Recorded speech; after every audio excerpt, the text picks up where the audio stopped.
Time now for Market Watch, brought to you by Heston by Massey Ferguson.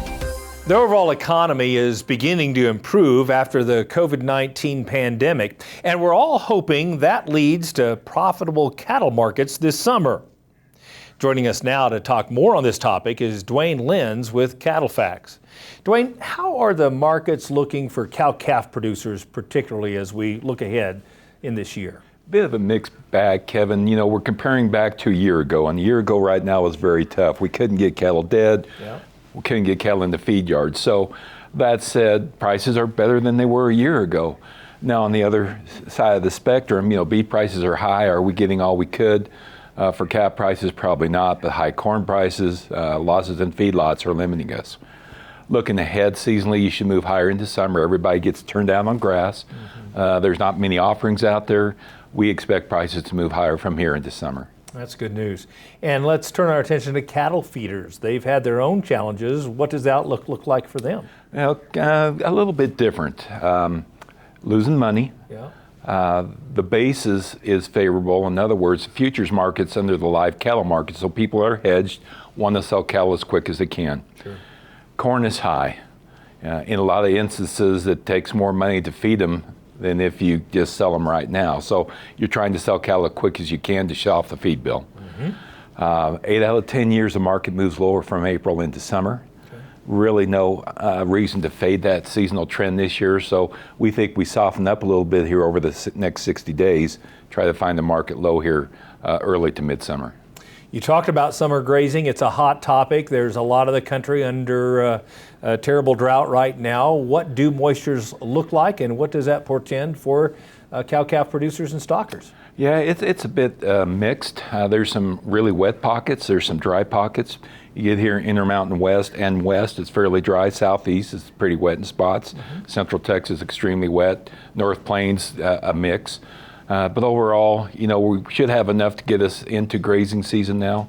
Again, referencing back to corn prices, we're going to try to keep everything on grass as long as we can because cost of gains are so much cheaper. So right now we have a decent start. We should be turned out pretty well here in the next couple, 3 weeks. And then we'll just watch. It'll be forecast to forecast after that.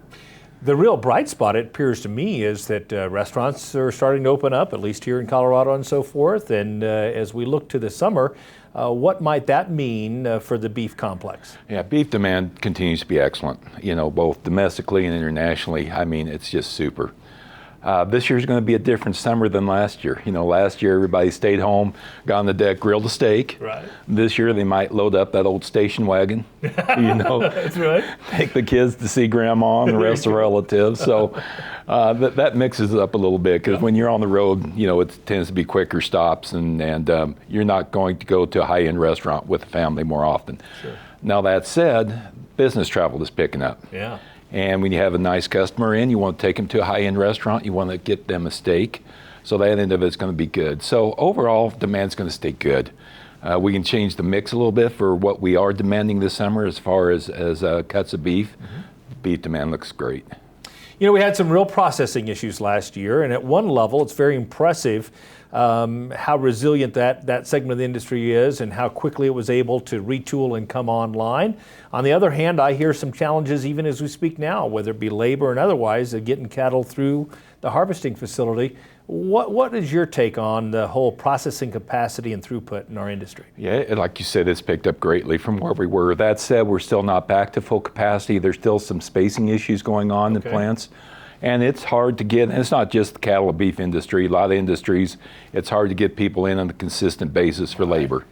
So, you know, it's not that we're running half capacity, 3/4, but maybe 85, 90%, which means there's going to be plenty of beef out there this summer. Okay.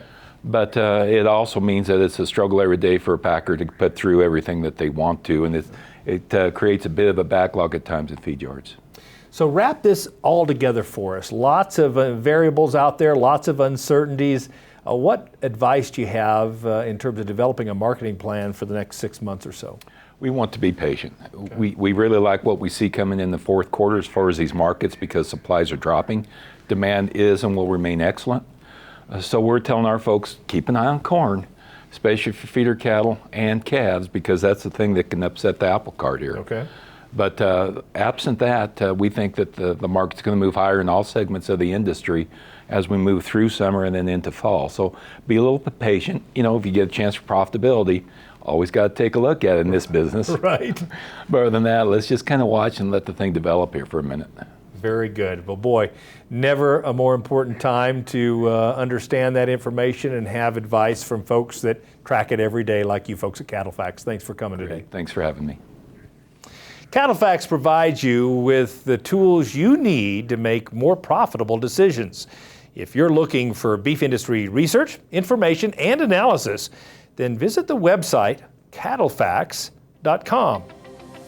Market Watch is brought to you by Heston by Massey Ferguson. Don't wish for great hay, demand Heston hay. Visit masseyferguson.us to learn more.